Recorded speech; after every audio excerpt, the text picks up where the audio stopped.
असं आहे की पंढरपूरमध्ये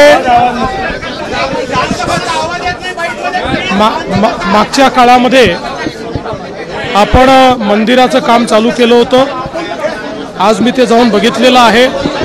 अतिशय समाधानकारक काम चाललेलं आहे। खूप चांगल्या पद्धतीने रेस्टोरेशन झालेलं आहे। जुनं स्वरूप आपण बऱ्यापैकी रिस्टोर केलं आहे। त्यातलं जास्तीत जास्त काम या आषाढीच्या आधी आपण पूर्ण करू शकू असं वाटतंय। काही काम मात्र आषाढी नंतर देखील होईल। याच्या व्यतिरिक्त कॉरिडॉरचं काम जे आपल्याला करायचं आहे त्याचा एक ब्रॉड आराखडा आपण तयार केलेला आहे। त्यामध्ये आपला प्रयत्न असा आहे की काही प्रॉपर्टीज आपल्याला ॲक्वायर कराव्या लागतील, पण त्या लोकांना कुठल्याही परिस्थितीत विस्थापित न करता अतिशय चांगलं कम्पेन्सेशन द्यायचं। ज्यांची दुकानं आहेत त्यांना दुकानं द्यायची आणि कम्पेन्सेशन द्यायचं। घराच्या लोकांनाही अतिशय चांगलं कम्पेन्सेशन द्यायचं। मी असं म्हणेन की आत्तापर्यंत कुठल्याही प्रोजेक्टमध्ये मिळालं नाही असं कम्पेन्सेशन या ठिकाणी आम्ही देणार आहोत आणि लोकांना विश्वासात घेऊन हे करणार आहोत। त्या संदर्भात जिल्हा प्रशासनाने एक चांगला आराखडा तयार केलेला आहे। मी त्यांना गो अहेड दिलेला आहे। मी त्यांना सांगितलंय की आता लोकप्रतिनिधी आणि जे काही त्या भागातले लोक आहेत यांच्याशी या आराखड्यावर चर्चा करा। त्यांना समजावून सांगा आराखडा काय आहे, त्यांना समजावून सांगा आपण काय देणार आहोत आणि त्यानंतर लगेच आपण ॲक्विजिशनचं काम जे आहे ते सुरू करू। त्यामुळे कुठेही लपालपी न करता लोकांना विश्वासात घेऊन हे काम लवकर सुरू करायचं। आम्हाला पुढच्या 3 महिन्यात आम्हाला ॲक्विजिशनचं काम सुरू करायचं।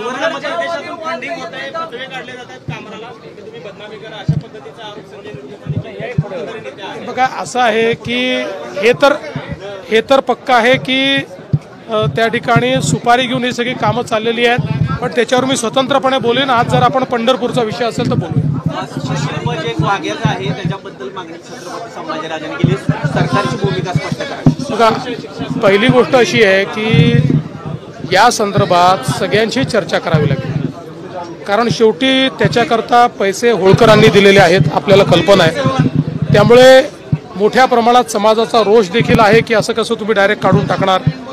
इतके वर्ष झाले आहेत त्या ठिकाणी ती काही जे काही तो वाघ्याचा पुतळा समाधी जे काय म्हणाल ते आहे। त्यामुळे याच्यात सगळ्यांची चर्चा करून वाद न करता मार्ग निघू शकतो। प्रत्येक गोष्टीत वाद केलाच पाहिजे असं आहे का? त्यामुळे काही वाद करण्याचं कारण नाही। सगळ्यांनी बसून मार्ग काढावा। उगाच 2 समाज एकमेकासमोर उभे झालेले दिसतात। इकडे धनगर समाज वेगळा आणि इकडे मराठा समाज वेगळा, असं काही नाही। सगळे समाज एकमेकासोबतचे समाज आहेत। त्यामुळे या बाबतीत वाद करणं हे अतिशय अयोग्य आहे। बसून मार्ग काढला पाहिजे। त्याच्यावर बोललो मी मग बोललो मी त्याच्यावर रोज बोलणार।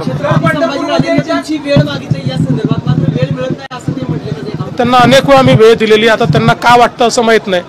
मी तर दरवेळेस त्यांना वेळ देतो। माझ्याशी फोनवरही बोलतात, मला येऊनही भेटतात। त्यामुळे वेळ न मिळण्याचं कारणच नाही की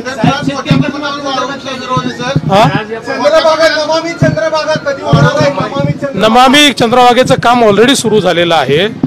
ते काम काही लगेच पूर्ण होऊ शकत नाही, त्याला वेळ लागणार आहे। कारण एक नगरपालिका, एक ग्रामपंचायत, एक नाला, सगळं जाणारं घाण पाणी हे ट्रॅप करावं लागणार आहे। पण काम आपण सुरू केलं।